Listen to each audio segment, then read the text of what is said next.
Pues vamos a compartir la palabra, mis hermanos.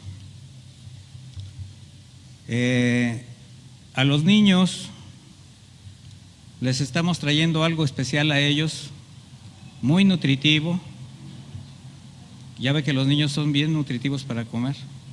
Entonces, para que no se preocupe, solamente los niños de brazos, los que todavía dependen de ustedes para comer y todo eso, van por ellos, y los demás niños se van a quedar en el salón. Ahí se les va a proporcionar también, a manera de festejo, algo para que ellos puedan tomar un refrigerio. Así que no se preocupe, va a haber para todos. Vamos a retomar, vamos casi a concluir una carta que empezamos a estudiar el año pasado, y por causa de los eventos de fin de año y todo lo que usted sabe, pues la interrumpimos. La serie es El Gozo del Señor, y ya para concluir, este es el penúltima entrega, es el tema número 8, donde estamos estudiando a través de la carta a los Filipenses caminar del gozo del Señor. Y precisamente esta enseñanza se llama regocíjense siempre. ¿Sí sabe usted lo que significa regocijarse? Regocijarse.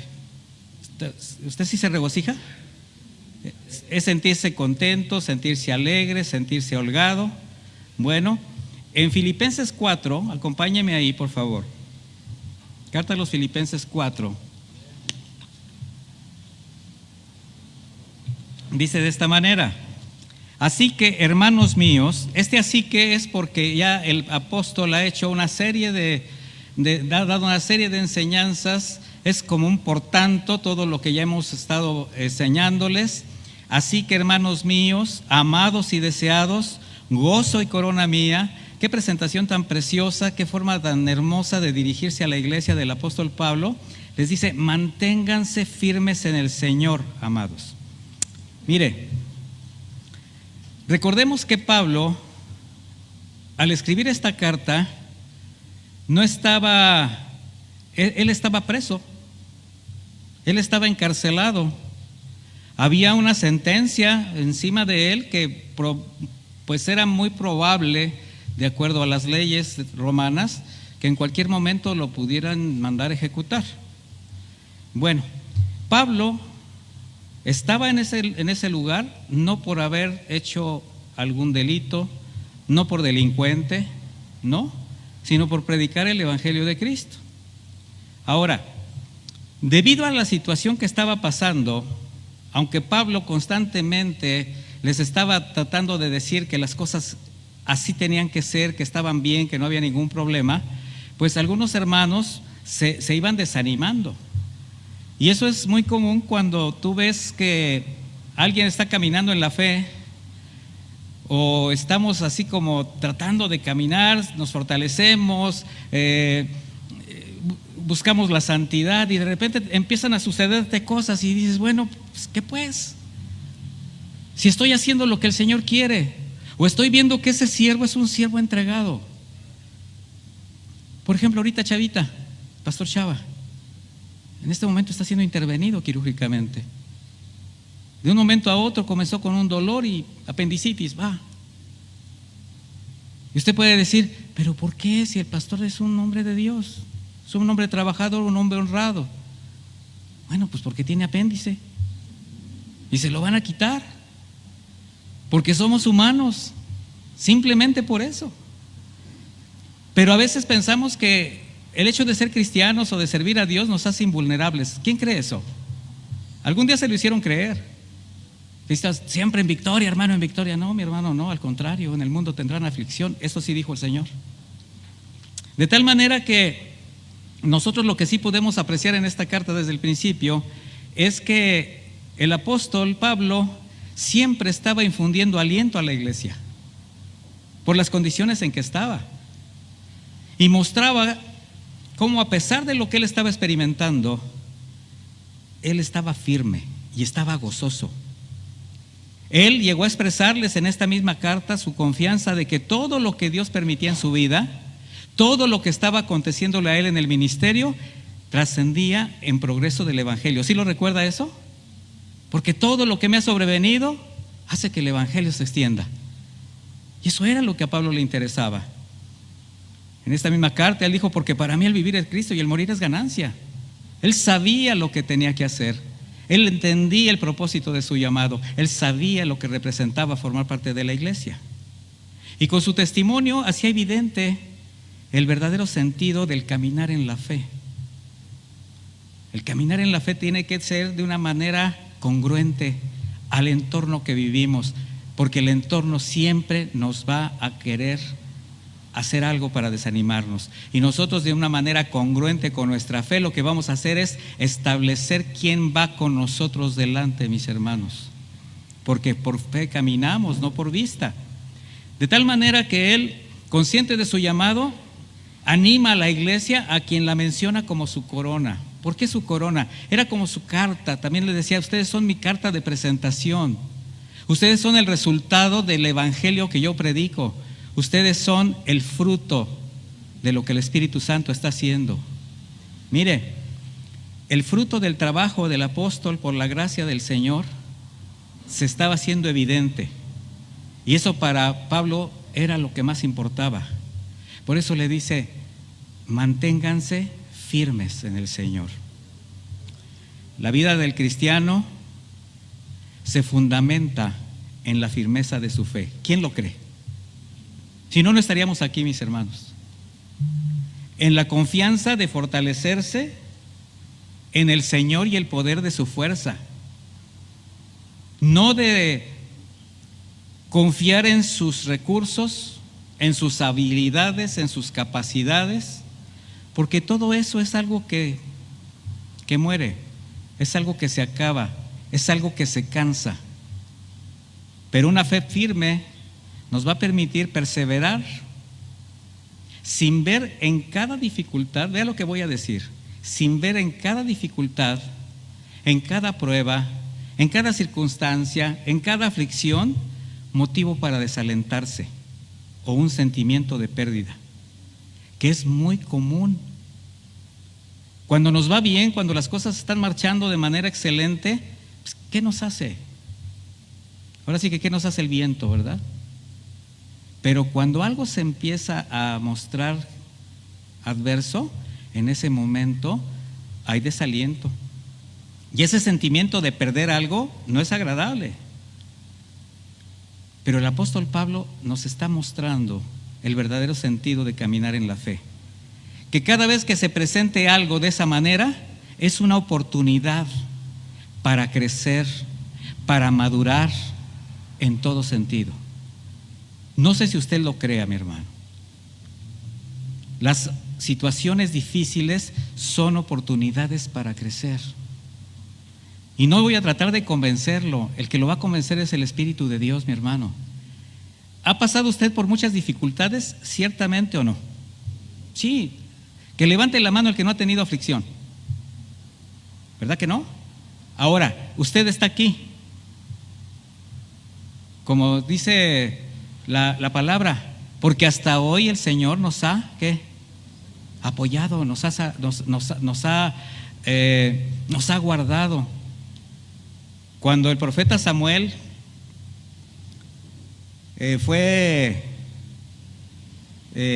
confrontó al pueblo de Israel, cuando tenían este problema de que los filisteos estaban, eso lo puede usted en 1 Samuel 5, bueno, ahí es donde habla él. Lo que hace el profeta primeramente es decirle, arrepiéntanse, quite los ídolos de su vida. Y el pueblo lo hizo. Y en cuanto el pueblo quita los ídolos y pretende caminar en pos del Señor, ¿qué cree que pasa? Los filisteos se levantan más fuerte en armas contra ellos.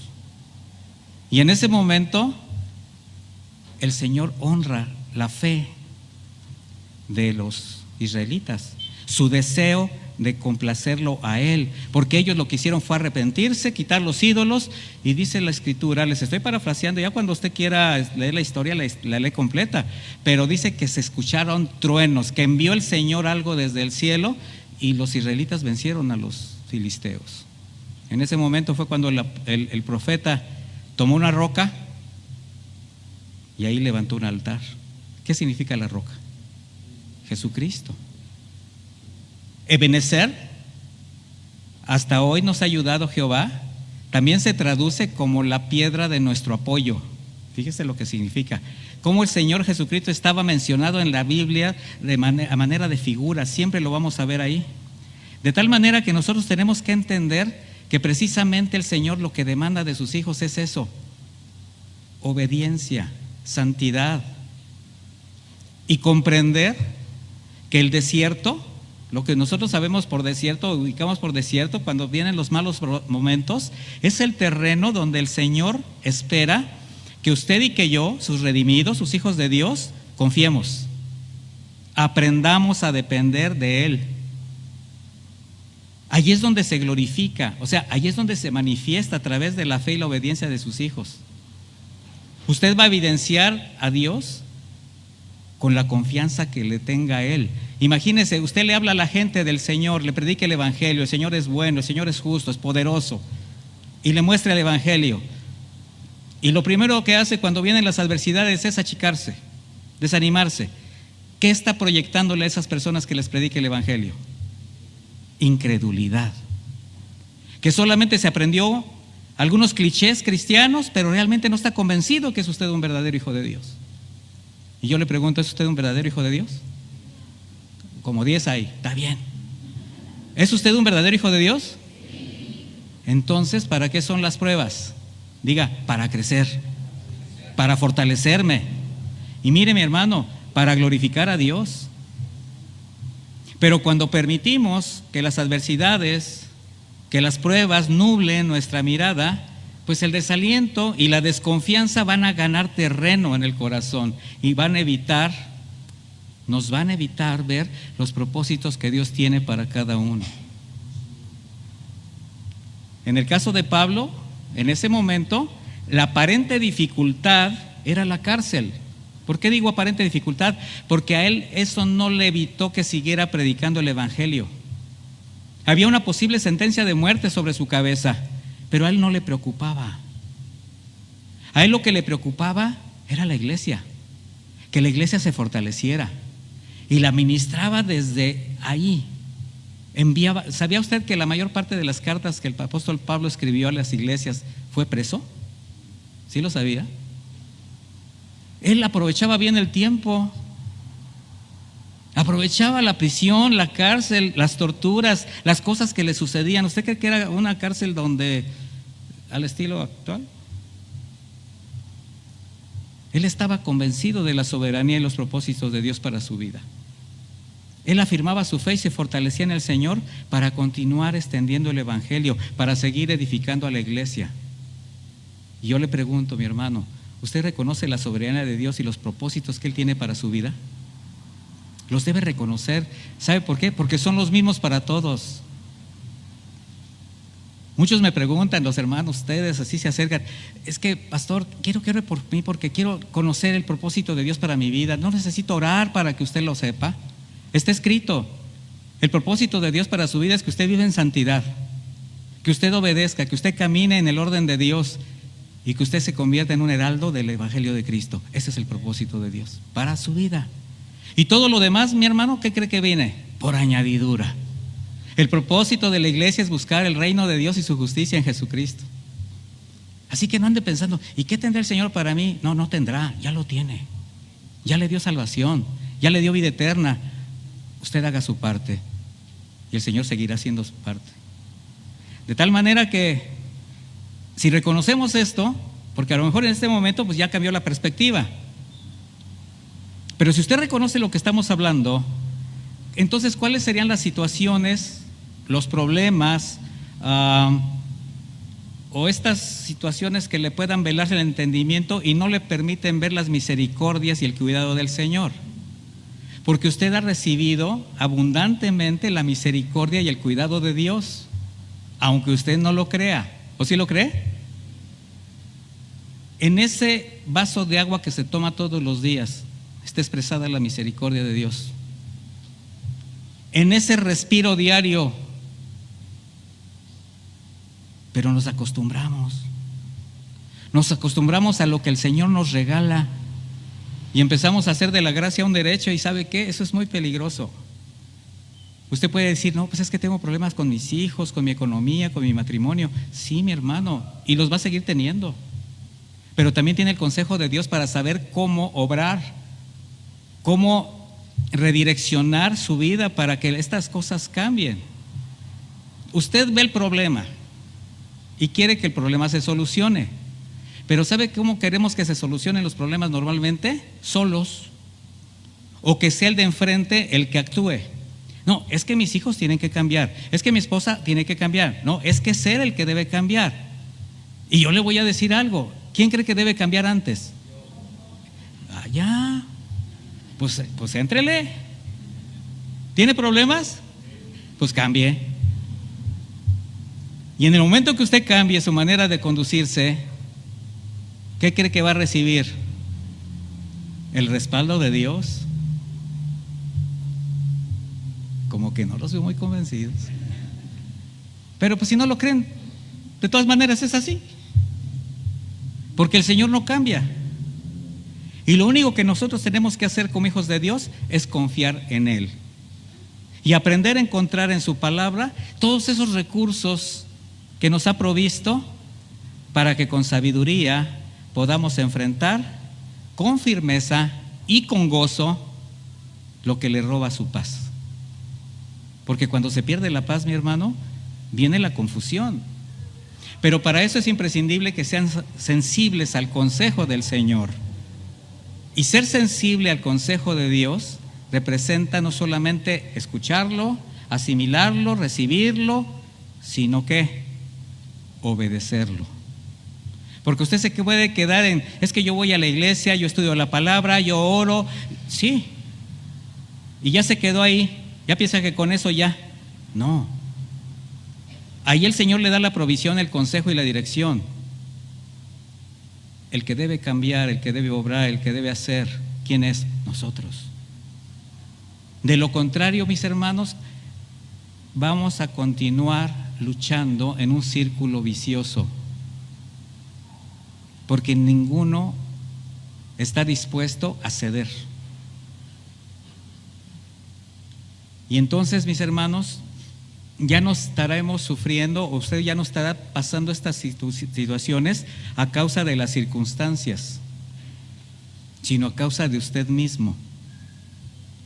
Pero es bien fácil justificarse. No, yo estoy así, yo pienso así, yo incluso estoy amargado, o soy grosero, o no quiero ni saber nada de Dios porque me han hecho, porque me han ofendido. O sea, siempre tratando de victimizarse. Cuando tenemos que entender que para que haya un problema se necesitan cuando menos ¿cuántos? 2. ¿Y quiénes tienen que poner de su parte? Los 2. Y este es un proceso divino, es un proceso en el que el Señor nos somete para limpiarnos de todo lo que nos pueda causar problemas.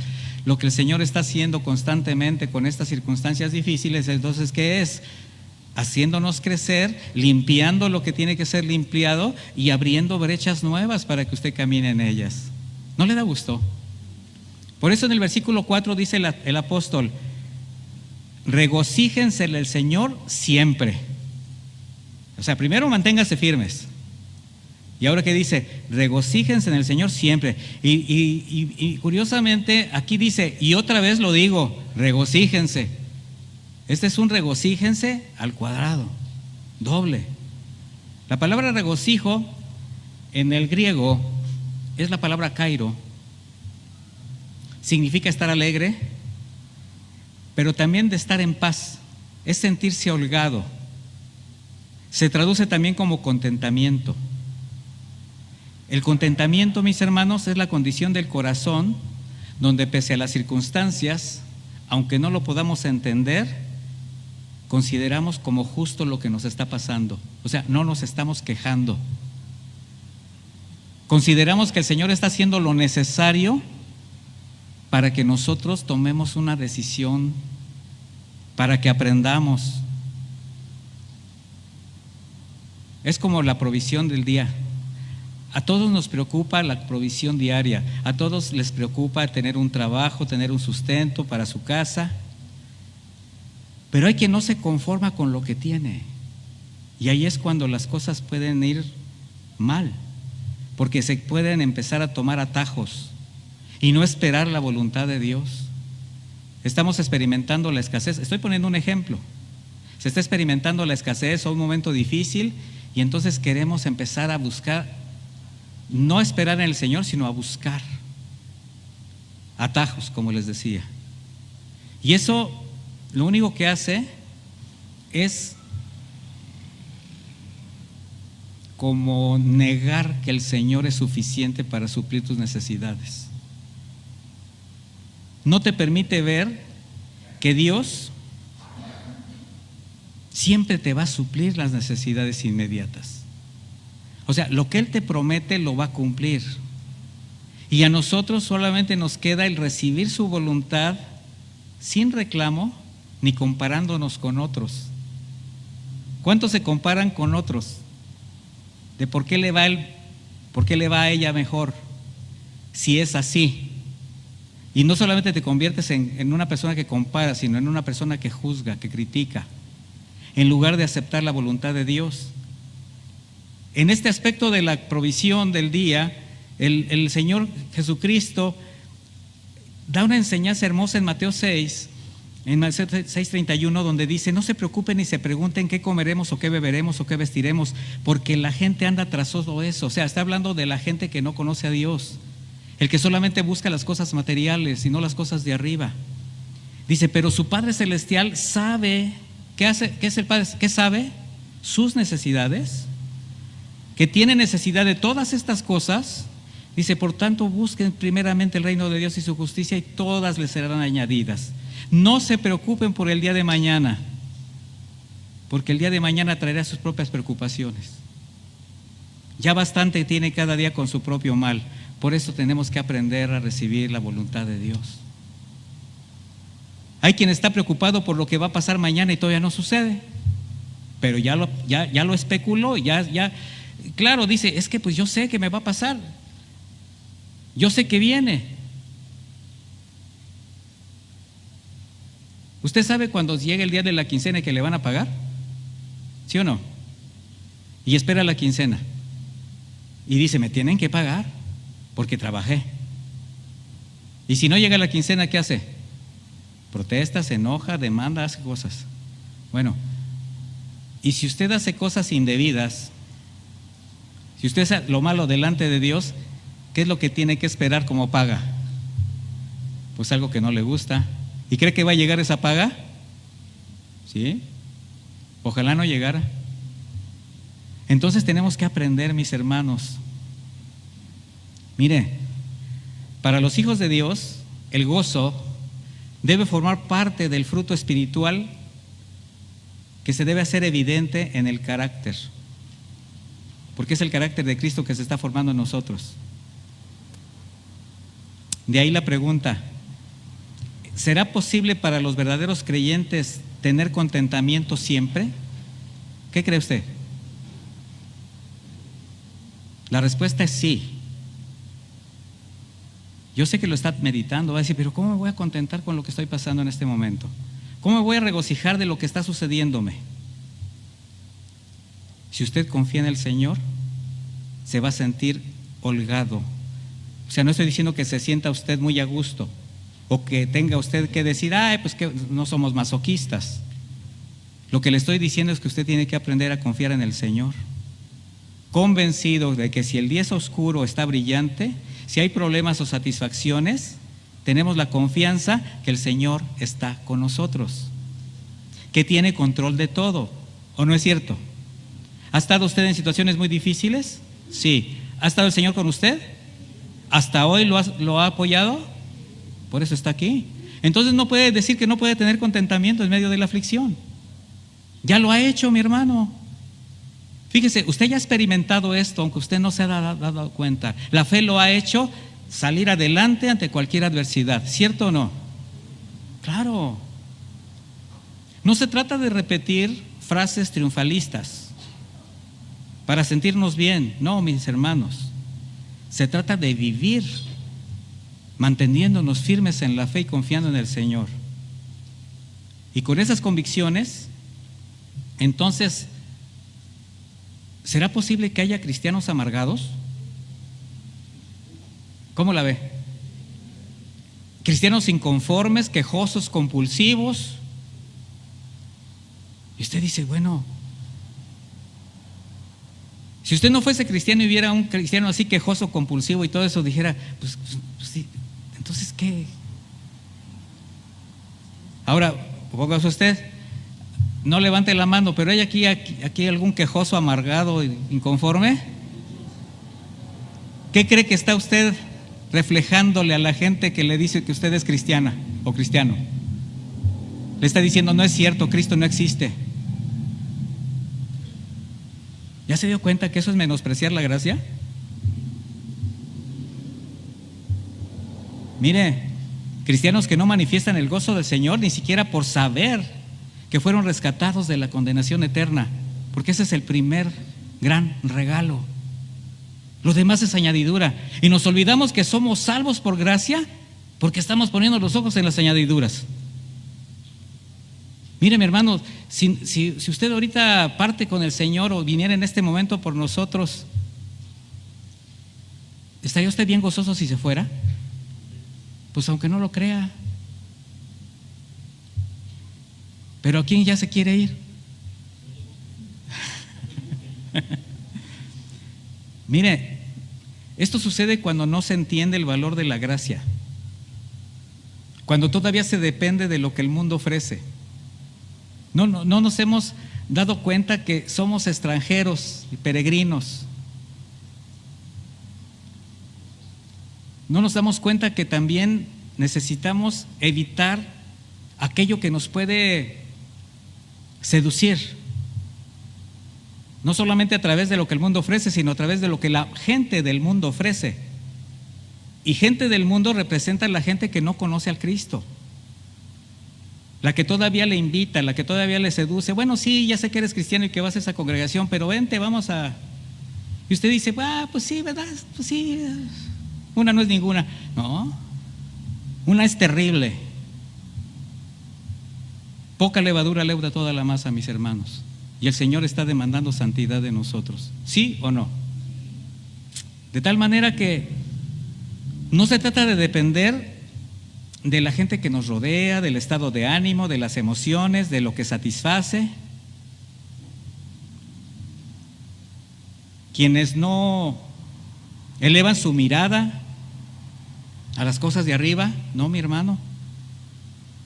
Tenemos que entender que el Señor es fiel y Él no se olvida que somos polvo, que tenemos necesidades naturales que satisfacer, pero Él siempre nos ha llevado, o sea, siempre ha llevado a su pueblo, porque esto es desde siempre, a encontrar el verdadero gozo, pero en las cosas eternas. Dios nos ha dado en Cristo la eternidad con toda bendición espiritual. Tenemos su salvación, fuimos justificados por gracia, fuimos reconciliados con el Padre. Mientras estamos en esta tierra nos provee de lo necesario para que aprendamos a confiar en Él, para que nos alegremos, para que compartamos. Dije lo necesario, el Señor se compromete a darnos lo necesario. No se compromete a que tengas una cuenta en Liverpool. No se compromete a que comes todos los días en un restaurante de lujo. No se compromete a eso. No se compromete a que tengas una casa en lo más grande de León. No. Se compromete a que tú tengas vestido, comida, sustento y un techo donde vivir. ¿Quién tiene todo eso? Y más de eso, ¿sí o no? Hasta te sobra, ¿sí o no? De esas hermanas que no tengo ni qué ponerme. No tengo ni qué ponerme. Y vas al tropero y se lo abres y hasta te espantas, parece como que se te va a venir encima. Oye, pues ya, pero mira, este rojo, este rojito, este no. Pues tienes 4 rojos, este rojo es diferente.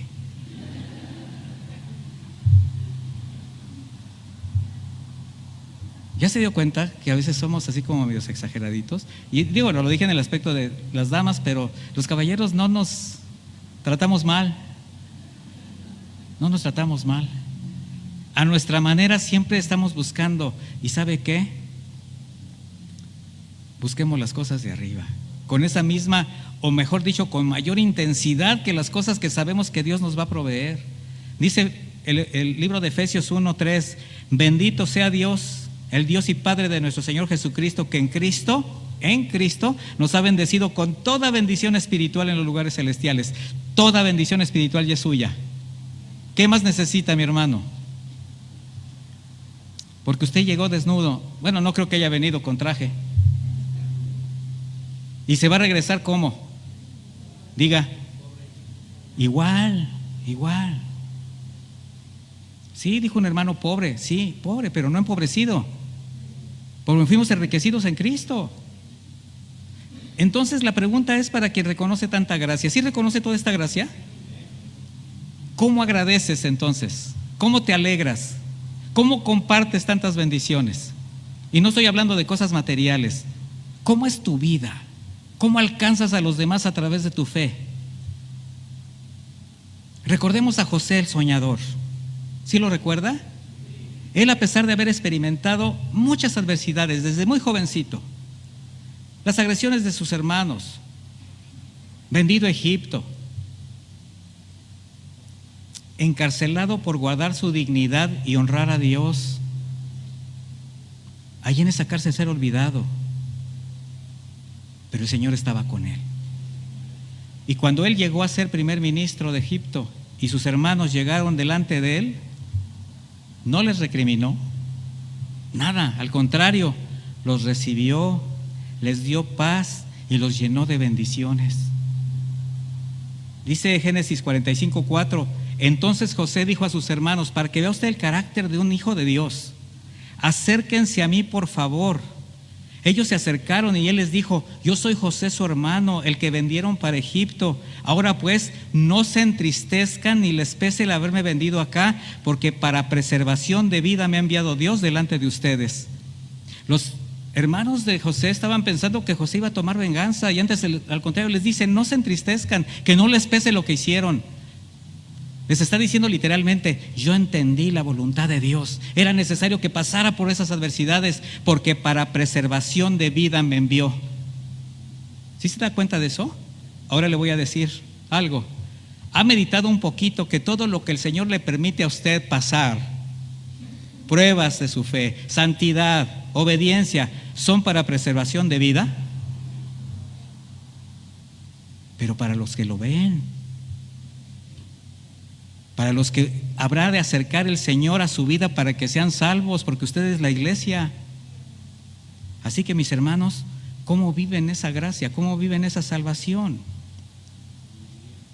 La palabra nos enseña que el estado de ánimo del creyente no es de lo que debe de depender,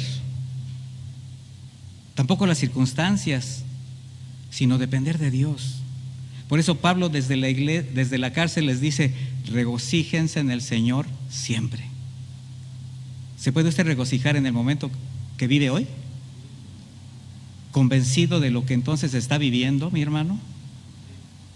Que independientemente de sus circunstancias, su confianza y su gozo están en el Señor, y eso le va a permitir enfrentar con dignidad cada dificultad, sin estarse lamentando, sin sentir lástima de sí mismo, sin victimizarse. Ay, ¿por qué a mí? Y hasta le reclaman a Dios, ¿por qué a mí, Señor? Y ahí empiezas como el fariseo, si yo diezmo, si yo ayuno, si yo... No le pases una lista de gracia al Señor, de virtudes que ni siquiera son tuyas ni te corresponden. Dile gracias. ¿Qué me estás mostrando? ¿Hacia dónde quieres que yo dirija mi mirada? Pablo no dejó espacio en su corazón para el desánimo, ni para el rencor, ni para el resentimiento, ni el pesimismo. Tampoco se llenó de orgullo al ver cómo la gracia de Dios le cubría. Al contrario, lo recibía con humildad. Continúa diciendo en el versículo 5, su amabilidad sea conocida por todos los hombres, el Señor está cerca. Ahora nos manda no solo a regocijarnos, sino a ser cordiales, a ser amables, a dar testimonio. ¿Por qué? Porque el Señor está cerca. ¿Cómo va usted a alcanzar a los que no conocen al Señor? ¿Con desprecio? ¿Con menosprecio? ¿Con palabras hirientes? ¿Sintiéndose mejor? Ese es el problema de los creyentes, que se sienten mejores que los que no son creyentes. ¿No se recuerdan de dónde los trajo el Señor, que todavía traen olor a chiquero? Los hijos de Dios, los cristianos, no somos gente buena, mi hermano, lo digo constantemente, somos personas perdonadas. Amabilidad, gentileza. Esta palabra está compuesta de dos vocablos. Es el vocablo epiekikes en griego. Es epi, hacia, eikos, placentero. Eso es amabilidad, eso es gentileza. Significa hacer evidente lo que es justo, lo que es moderado. Habla de paciencia, de ser equitativo para con los demás, porque los quieres alcanzar. Entonces el Señor te está llevando de mantente firme, regocíjate y dale gracia, sea amable. ¿Se da cuenta cómo nos cambia el Señor el carácter? Entonces Pablo, ¿qué está haciendo? Exhortando a la iglesia a que den testimonio de un trato cordial, amable, digno hacia los demás, considerando antes la condición de la que vienen. Que no se nos olvide de dónde nos trajo el Señor, mis hermanos, que no se nos olvide jamás. Recuerda al rey David, es otro ejemplo. Vaya conmigo a 1 Samuel 16:10, por favor.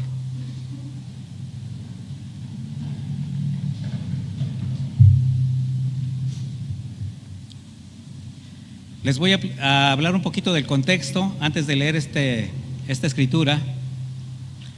Cuando su hijo Absalón de David lo traiciona y hace un acto de sedición para quedarse con el reino, lo que hace David es decide salir de Jerusalén.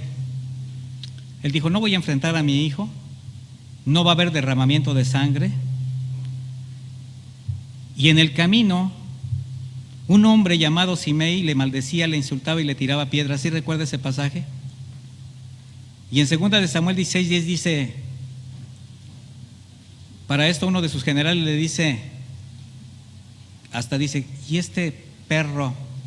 ¿Quién es este perro para insultar a mi rey? Deja que vaya y le mate. Y contesta David: ¿qué tengo yo con ustedes, hijos de sabia, que maldiga? Si el Señor le ha dicho maldice a David, ¿quién le dirá por qué haces esto? Entonces David dijo a Abisai y a todos sus servidores: he aquí mi hijo que ha salido de mis entrañas acecha mi vida, cuanto más ahora uno de Benjamín. Déjenlo que maldiga, porque el Señor se lo ha dicho. Quizás el Señor mira mi aflicción y me concederá el Señor bienestar a cambio de sus maldiciones del día de hoy. O sea, David comprendía la voluntad de Dios. Entonces, si muchas veces sucede algo que no te gusta, o la mayor de las veces, es porque Dios lo ha permitido. Y está probando también ahí tu carácter. ¿Sabías tú que es mejor quedarse callado, una respuesta suave, a responder con violencia?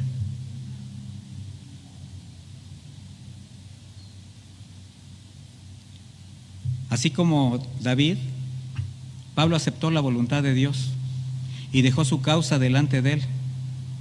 Mire, Pablo no estaba enojado con Dios por lo que permitía. No estaba enojado con el gobierno porque le tenía preso. No estaba enojado contra los judíos que lo perseguían y lo encarcelaron. No se enojaba con los soldados que lo ataban, que lo trataban mal. No hacía culpable a la iglesia de lo que le pasaba. Ay, por edificar a la iglesia, por predicar el evangelio. No. Él entendía que su trato hacia los demás era fundamental para alcanzar a quienes no conocían al Señor. Él sabía que por la condición espiritual de cada persona, su destino era perderse.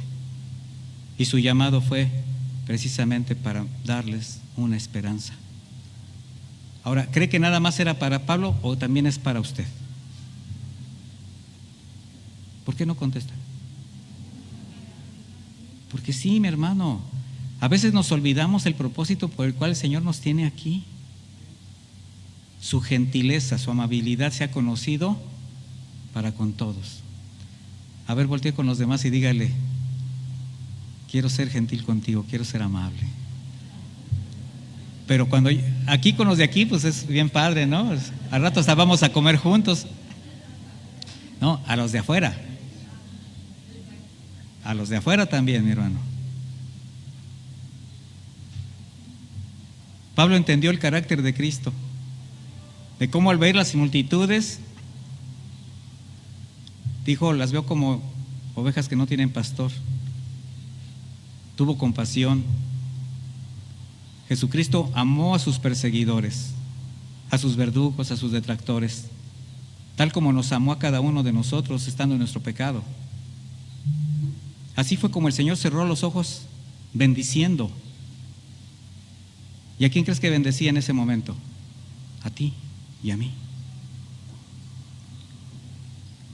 Regresando al texto, en el versículo 6 dice: por nada estén afanosos. Más bien, presenten sus peticiones delante de Dios en toda oración y ruego con acción de gracias. Ahora nos está llevando Pablo a otro terreno. Si ya tenemos un contentamiento, si ya sabemos el propósito por el cual estamos, ahora dice: no tengas afanes. No tengas afanes. ¿Qué significa estar afanosos? Inquietos, afligidos, angustiados, ansiosos, preocupados. Y dice alguien ahorita: ay, me está retratando. Mi hermano, el consejo es: no estés bajo el afán de este siglo. Acérquense a Dios confiadamente, poniendo sus causas en oración y ruego. ¿En oración y qué? Ruego. Porque al Señor se le ruega, no se le demanda, no se le ordena. No es: yo quiero que me bendigas aquí y ahora. No, mi hermano. No. No es: yo declaro decreto. No, mi hermano. El Señor es soberano y Él sabe a quién y cómo y cuándo contesta. Y el apóstol nos dice: preséntate delante del Señor en oración y ruego y no te afanes. O sea, deja tu carga. ¿Qué dijo el Señor Jesús? Acérquense los que estén cansados, los que estén agobiados. Dejen su carga aquí. Pero les dice: pero pónganse mi yugo. O sea, deja la carga que traes, que es muy pesada, y ponte la mía, que es muy ligera. Mi carga es liviana, dice. ¿Cuál es la carga que pone el Señor en nosotros? Sus mandatos. Normalmente, si estamos agobiados, cansados y todo esto, es porque estamos haciendo lo malo delante de Dios. Es porque nosotros mismos nos llegamos a enredar en asuntos que no debimos haber tocado ni siquiera con el pensamiento. Y ya cuando estamos así con ese frenesí de inquietudes y el afán está en el punto máximo, tomamos malas decisiones. Pues el apóstol dice: no estés afanoso, preséntate delante de Dios, lleva tu carga delante de Dios, y con oración y ruego y acciones de gracias, o sea, un temor reverente, confía. Deja tu carga, mi hermano, deja tu carga y aprende a esperar en el Señor. Y luego tú dices: ay, es que ya se lo presenté y no responde nadie, no responde. ¿Y cuándo comenzaste a orar? Ayer. Es que hoy en la mañana. Mi hermano, la oración tiene que ser sin afán. Es descansar, por eso sentirse tranquilo, para poder expresarte delante del Señor. Los afanes nublan la vista, los afanes endurecen el corazón. ¿Por qué? Porque hay situaciones que te agobian, familiares, laborales, frustraciones por expectativas que no se cumplen. Y eso no nos permite confiar en Dios. nos evitan comprender sus propósitos y su soberanía. Por eso el Señor nos enseñó que cada día tiene su propio mal. Nos enseñó a confiar en el Padre, porque Él sabe lo que necesitamos.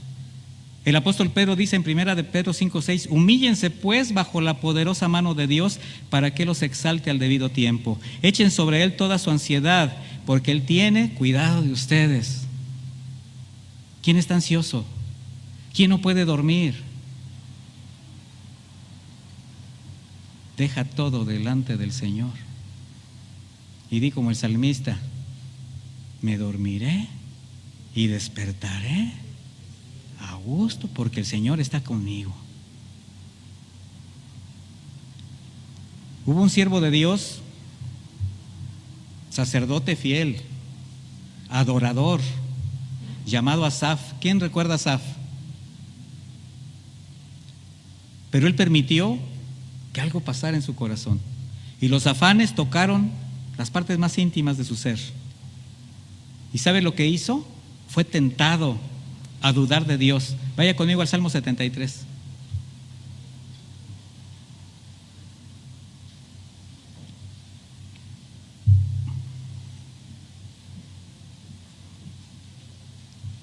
Salmo 73, a partir del versículo 2, por favor. Yo estoy leyendo la versión Reina Valera actualizada, por si no encuentran alguna similitud, pero esta traducción es un poquito más clara. Dice Asaf, este hombre: un poco más y yo hubiera caído, mis pies casi resbalaron. ¿Por qué? Porque tuve envidia al ver cómo prosperan los orgullosos y los malvados. Está hablando de la gente impía. Porque muchas veces tú dices: es que si yo soy hijo de Dios, ¿por qué me pasa esto? Y ese que es un X, mira cómo le va bien. Bueno, dice: a ellos no les preocupa la muerte, pues están llenos de salud, no han sufrido las penas humanas, ni han estado en apuros como los demás. Bueno, eso es lo que parece. Vamos al versículo 12. Miren a esos malvados con toda tranquilidad, aumentan sus riquezas. De nada me sirve tener limpio el corazón y limpiarme las manos de toda maldad, pues a todas horas recibo golpes y soy castigado todas las mañanas. ¿Ya se fijaron en la amargura de Asaf? Y estamos hablando de un sacerdote, de un adorador. Versículo 16: traté de comprender esto, pero me fue muy difícil. Pero aquí viene la parte linda. Versículo 17: pero solo cuando entré en el santuario de Dios, está hablando cuando entré a su presencia, comprendí a dónde van estos a parar. Los has puesto en el lugar resbaladizo y los empujas a la ruina. Versículo 21: yo estuve lleno de amargura y en mi corazón sentía dolor, porque era un necio que no entendía. Era ante ti igual que una bestia. Fíjese hasta dónde lo llevó el Señor a verse. Y así de repente nos vemos delante de Dios como lo que dijo Asaf. Que conste que no lo dije yo, lo dijo Asaf, lo dice la Biblia. Dice: sin embargo siempre he estado contigo, me has tomado de la mano derecha, me has dirigido con tus consejos y al final me recibirás con honor. ¿A quién tengo en el cielo yo sino a ti? Estando contigo nada quiero en la tierra. Qué epitafio tan precioso de un hombre que comprendió que casi estuvo a punto de ¿qué? De resbalar. ¿Pero por qué? Porque miró hacia afuera y se empezó a comparar. Así que mi hermano, no te compares, y mucho menos con quienes ofenden a Dios, no lo conocen. Ellos tienen un Dios a quien servir y Él los está engañando. De manera que el verdadero sentido del regocijo es aprender a depender de Dios en toda circunstancia, entregando confiadamente lo que nos carga, lo que nos oprime, lo que nos desanima, lo que puede debilitar la fe. Y cuando no entregamos las cargas a Jesús, como Él nos dice: entréguenme sus cargas, pues entonces esto nos va a alterar, nos va a desquiciar, nos saca de balance, siendo fácil presa de todos esos afanes, y que la amargura se pueda anidar en el corazón. Y por esa causa muchos hermanos se han separado de la fe y se han regresado al mundo.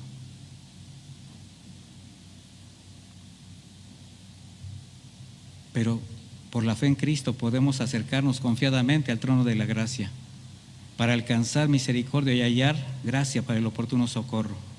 Así que, mis hermanos, hagamos esto con temor reverente, con gratitud, con gozo, confiados en la buena voluntad del Señor, quien nos dio de principio el regalo más preciado en Cristo Jesús y sigue teniendo cuidado de sus hijos.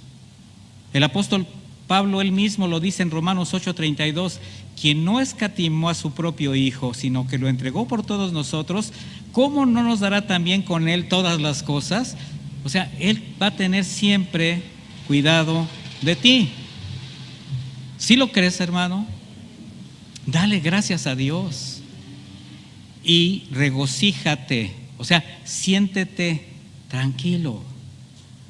Porque con tantas bendiciones presentes, tantas promesas futuras que sabemos que se van a cumplir, entonces la pregunta es, ¿será posible sabiendo todo esto que los creyentes podemos estar gozosos y esperar en el Señor? ¿Sí o no?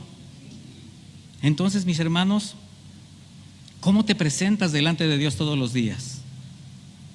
¿Cómo le entregas tus cargas? ¿Con reclamo, con hastío, con desconfianza? ¿O con humildad y temor reverente? ¿Con acciones de gracias? Dejas todo delante de Él. Así que tus hechos, mi hermano, que tus hechos reflejen el agradecimiento que tienes a Dios por el reconocimiento de todas sus bendiciones, y eso te va a llevar a un carácter apacible.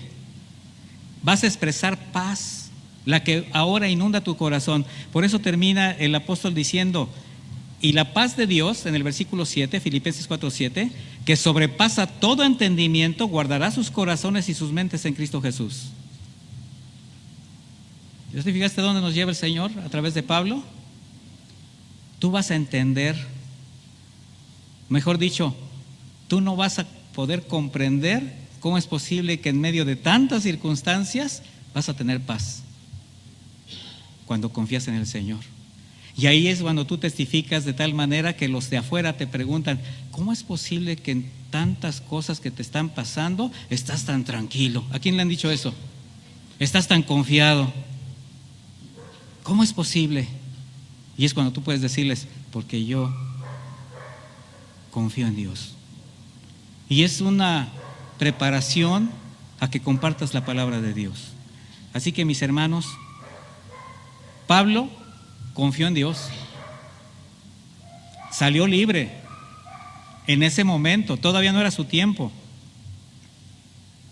había más que hacer.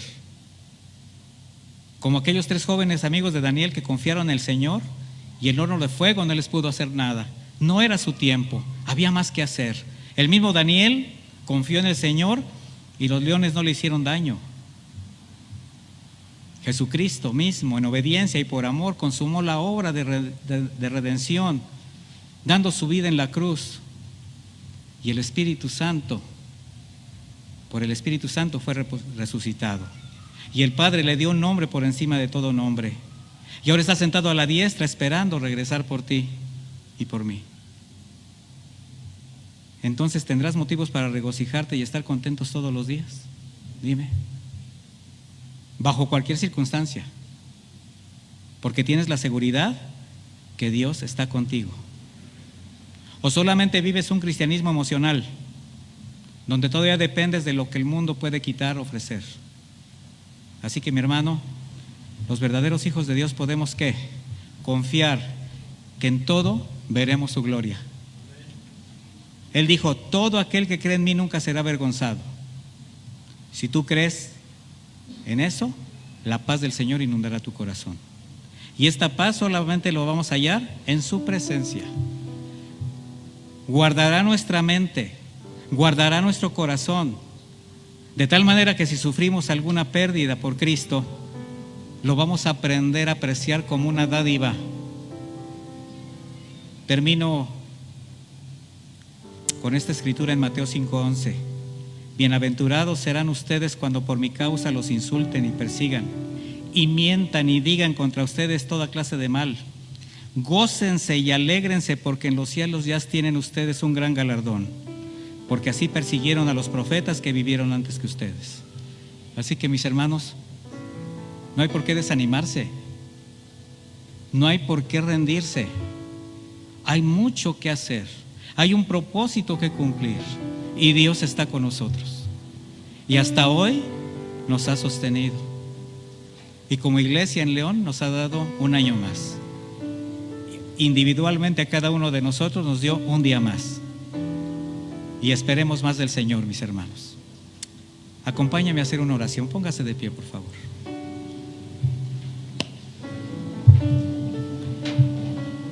Extienda sus manos al cielo en señal de gratitud, en señal de que usted realmente reconoce que la paz del Señor lo puede hacer regocijarse en todo momento. Y aunque las situaciones adversas sucedan, usted está en sus manos. Bendito Padre Celestial, te damos muchísimas gracias por tu palabra. Te damos gracias porque sabemos en las manos de quién estamos, Señor. Y confiados en ellos, Señor, podemos descansar. Dejamos en este momento nuestras cargas delante de ti. Mi hermano, yo te animo, yo te exhorto a que descanses en el Señor. Y aquello por lo que tú pudiste haber llegado aquí agobiado, afligido, déjalo. No te lleves esa carga. Siente el abrazo del Señor, siente el consuelo del Señor y déjate caer en sus brazos. Permite que Él lleve tu carga. Mira, mi hermano, el Señor tiene unas espaldas mucho más anchas que las tuyas para llevar cualquier carga. Y Él solamente quiere que tú confíes, que confiemos en que Él nos librará de todo mal, que nos proveerá siempre y que su fidelidad es infinita. En el nombre de Jesús te damos gracias. Sigue bendiciendo a tu iglesia, Señor. Danos más tiempo para poder seguir predicando tu evangelio. Damos más tiempo, Señor, si es tu voluntad, para continuar este camino, mostrándole al mundo que tú eres fiel. Y así con ese gozo, con ese regocijo, poder compartir esas buenas nuevas. Descansar en ti, Señor. Descansar en ti. Descansa en el Señor. Y ahora, mientras alabamos a nuestro Señor, con tus propias palabras, dale tus cargas. Deja todo aquello que te esté tratando de hacer dudar. Gracias por un año más, Señor. Gracias por la vida de mis hermanos. Gracias por tus misericordias. En el nombre de Jesús. Amén y amén. Que Dios les bendiga, mis hermanos.